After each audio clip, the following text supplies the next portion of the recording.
بسم اللہ الرحمن الرحیم دوستوں، نومی بھائی آپ کی خدمت میں حاضر، اور آج ہم بات کر رہے ہیں جناب فاسق ڈرامہ سیریل ایپیسوڈ نمبر 82 جو کہ کل نشر ہوگی، تو اس کے بارے میں ریویو ہم دے رہے ہیں کہ کیا کچھ ہونے والا ہے اور نیکسٹ یہ جو ڈرامہ ہے یہ کس سائڈ پہ جا رہا ہے۔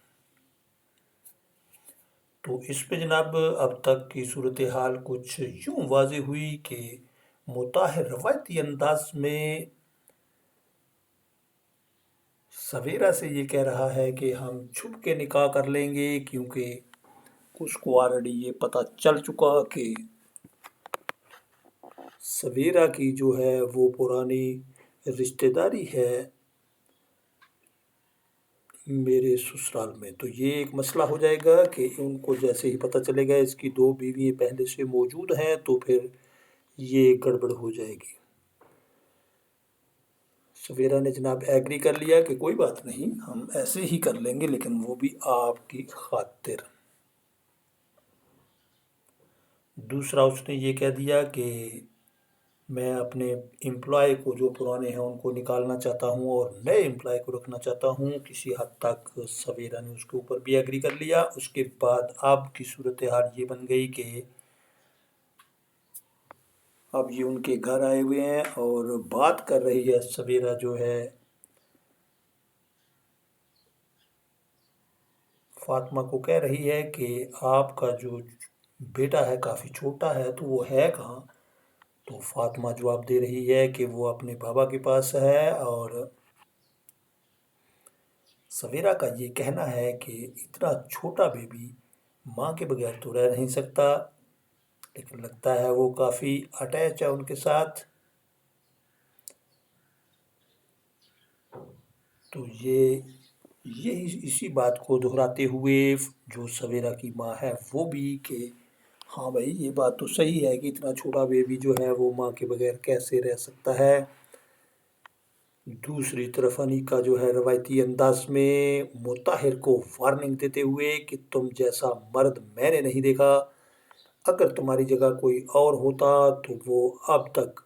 فاطمہ کو اپنی زندگی سے نکال چکا ہوتا، اسے طلاق دے چکا ہوتا، لیکن تم اتنے ڈھیٹ مٹی کے بنے ہوئے ہو کہ تمہیں ابھی تک کوئی فرق نہیں پڑا۔ دوسری طرف مطاہر ہے وہ بھی تپ گیا ہے جناب، اور اس نے جیسے ہی یہ بات سن رہا ہے تو دادی ہے وہ بھی چپکے سے یہ سن رہی ہے کہ یہ ساری آگ جو ہے انیکا ہی لگا رہی ہے، اس کو تو پہلے سے ہی یقین تھا، اور اب مطاہر جو ہے وہ بھی ان ایکشن ہوتے ہوئے اس نے بھی اپنے ماموں سے کہہ دیا کہ دیکھو میری اوقات دیکھنی ہو تو آپ کو پتہ چل گیا ہوگا کہ میں چل کے آپ کے پاس نہیں آیا، آپ میری منتیں کرنے کے لیے میرے گھر میں موجود ہیں۔ پہلے کو چھوڑو، آج کو دیکھو کہ جو آج ہے وہ کس کے پاس جا رہا ہے جناب۔ آج جو ہے وہ میرا ہے، تمہارا نہیں۔ یہ بات جو ہے اس کی ماں بھی سنتے ہوئے اور اس کا ماموں جو ہے وہ بھی چپکے سے مطاہر کی باتیں سن رہا ہے، اور اس وجہ سے سن رہا ہے کہ اس کی منہ بولی بیٹیاں جو ہیں وہ اس کے گھر میں موجود ہیں، اور پھر جو داماد چاہے ستیلے ہوں ان کا بہت لحاظ رکھنا پڑتا ہے۔ یہی ایک روایت زندگی ہے، اور یہی سارا کچھ جو ہے وہ اس کا ماموں بھی برداشت کرتے ہوئے۔ تو جناب بڑے مزے کی سچویشن بن چکی۔ اب دیکھنا یہ ہے کہ آیا کہ مطاہر فاطمہ کو طلاق دیتا ہے اور پھر سویرا سے اس کی شادی ہو پاتی ہے یا نہیں۔ یہ ایک بڑا ہی زبردست موڑ آ گیا ہے، اور اس موڑ کے اوپر کیا کچھ ہونے والا ہے۔ ہمارے ساتھ رہنے کا شکریہ، اپنا بہت سارا خیال رکھیے گا، ہمیں دیجیے اجازت، اللہ حافظ اینڈ بائے بائے۔